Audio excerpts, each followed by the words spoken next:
So I know I'm a little late to the party on this whole TemTem game, at least uploading a video on it, but I'm going to talk about it anyway.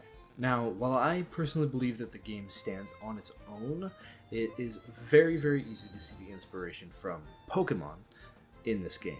The game is basically the Pokemon formula, from you moving to a new town, to getting a Pokemon TemTem from a professor, to going out and exploring on a journey and capturing as many of these things as possible. Now, not to say that the game is bad or boring, because I personally really, really enjoy this game.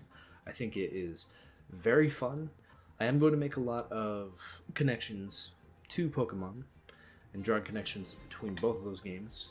Me having a lot of Pokemon experience and having put quite a few hours into TemTem, as far as, between streaming the game and playing it a little bit of off stream. So the game starts off with character customization, and this is pretty unique. I think you do get to start by selecting your, a masculine or a feminine body type. You get to choose things like your skin color, your body type. You get to choose actually a running style animation for the game, which is pretty unique. There's a few different ones that you can pick from. Some are goofy, some are more serious. It's actually a pretty unique addition, in my opinion, at least. And then you get to choose other basic things like hairstyle, hair color, face shape. You get to choose your shirt, your pants, your shoes, your bag type. And then one other unique thing is you do get to pick the pronoun type that you want to be called throughout the game, which is definitely a nice addition. No longer do you have the professor of the game asking if you are a boy or a girl specifically, so that's very nice. The next thing that you're thrown into immediately is the world of TemTem. Now, it's very easy to see that the world is very vibrant, colorful. Even when you're running through caves and surfing over the ocean, everything just feels so alive in the game. The colors and the animation style and all the NPCs in the towns, they just bring you right into the world.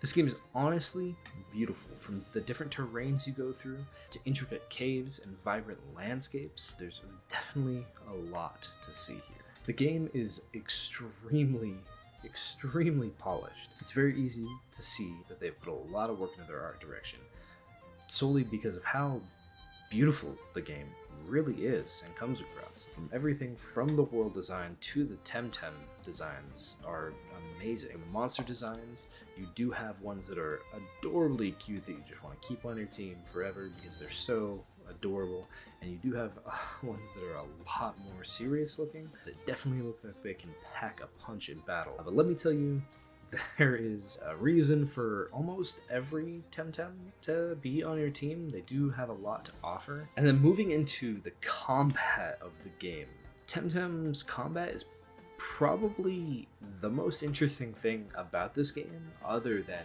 really the art style. Every battle in this game is a double battle. You will always throw out two TemTem during battle, and there's actually a reason for this other than it being just a double battle. No matter who you're fighting, whether it is another Tem trainer that you've come across or a wild battle, you will typically run into two wild TemTem. There is the chance that you can run into just one.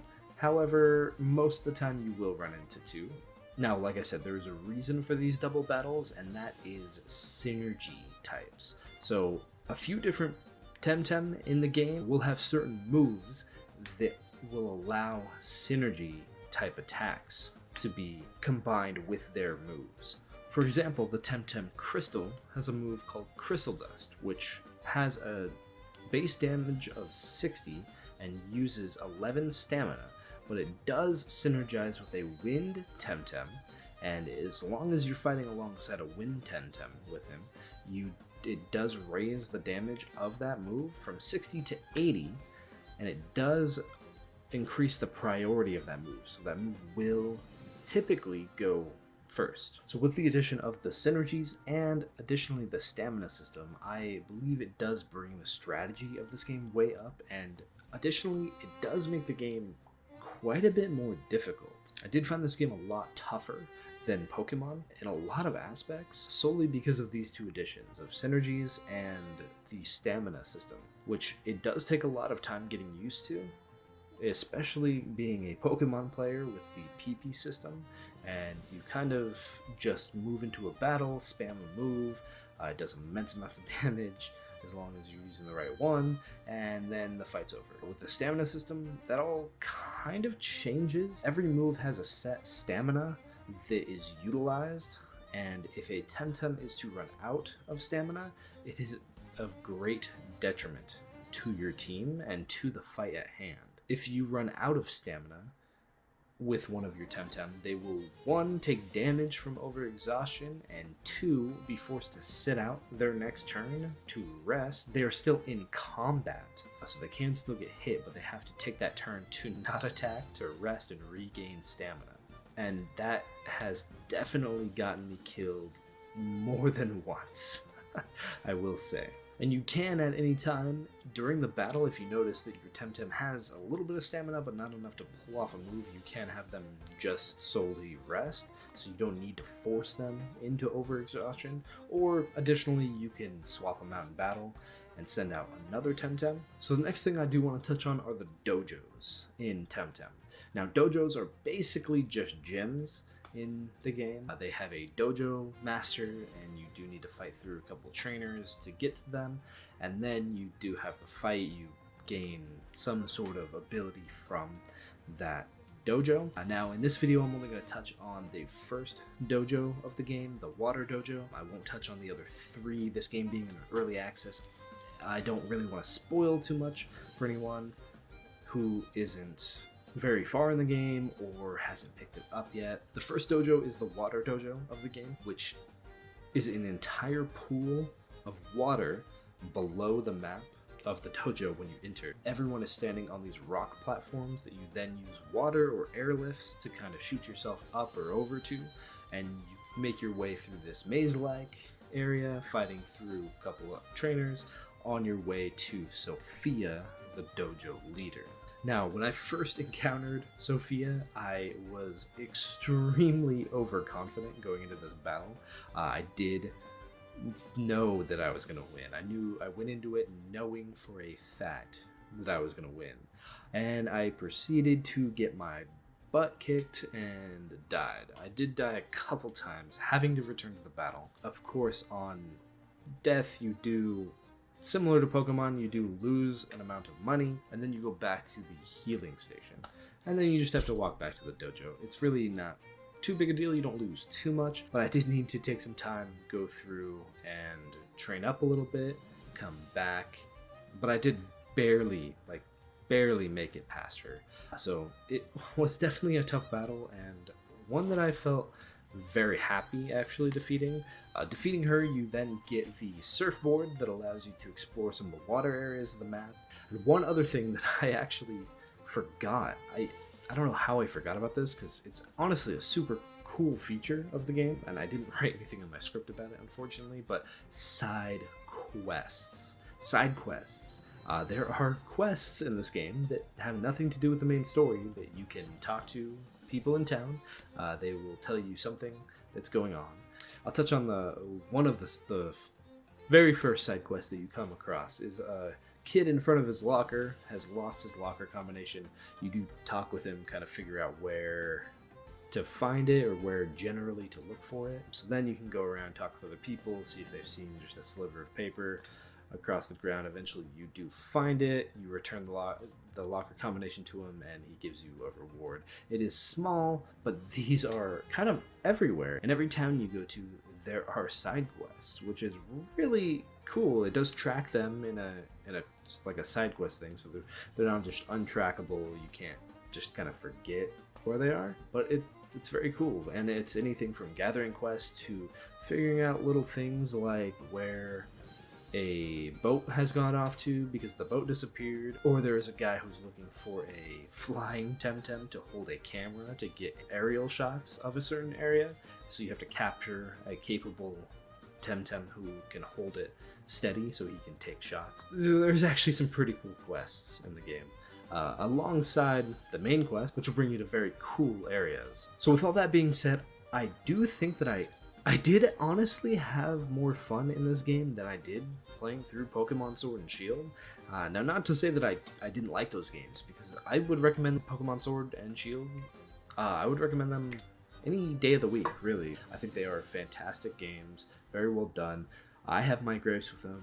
The Pokemon community has some gripes with them, but I do think they're great. Most of the reason that I did enjoy this game more, I think, is the straight up challenge from this game that you get. You do get a lot more of a challenge. Any trainer that you come across, any wild TemTem that you find, they do take a while to kill. Not that the battles last forever, just that they are kind of tough. You do take a lot of damage. There's ways in the game that this is managed, but it's a very, very fun game, I think. And not even to mention the ton of multiplayer features that are actually in the game. Now, when you're running around the field, you will see other players playing the game. You can go up and interact with them, you can trade, you can talk and chat, you can battle them. I haven't really dived into that too much, just because I'm not super far in the game. I am just about to the second dojo. I cannot seem to beat him. So I am doing some training and some rebreeding of some TemTem, at least on my playthrough. However, this game does have a lot of multiplayer features. Alongside battling and training, this game does have a co-op feature that you can use to play through the game with a partner. I'm not too sure how that works. I haven't really seen too many people doing co-op. I also haven't looked for it personally, but I'm excited to actually try this when one of my friends inevitably picks up this game. So if you or anyone you know is looking for a monster capture game like Pokemon that is, one, on PC, and two, will provide a definite challenge for you, then game is 100% worth picking up, especially for the $35 price tag. Now, I know that is kind of steep because the game is technically in early access, and personally, I don't like to support games that are in early access. I typically don't. However, this game is very polished, honestly. The game runs flawlessly. I've ran into almost zero glitches or anything weird that happens in the game. Nothing like that. The very few issues that I've had are server-side issues. I did get kicked one time, but when I reconnected, it brought me straight into, I was mid-battle, it brought me straight back into the turn that I was on in that battle, which was actually really cool. And then one time the servers did go down, and they were down for maybe an hour or two. I was on the end of that. I literally figured out that they were out, waited like 5 minutes, and they were back up. I checked on Twitter, and the developer had been like, yeah, it's all fixed, I'm going to bed. So that is one thing to watch out for. The game does have to be played online, so that is one other thing to keep in mind. As of recording this video, there are only 4 available dojos to play through. I personally, I'm not even on the second, okay, I'm not even fighting the second dojo master. I can't fight him. I can't win against him.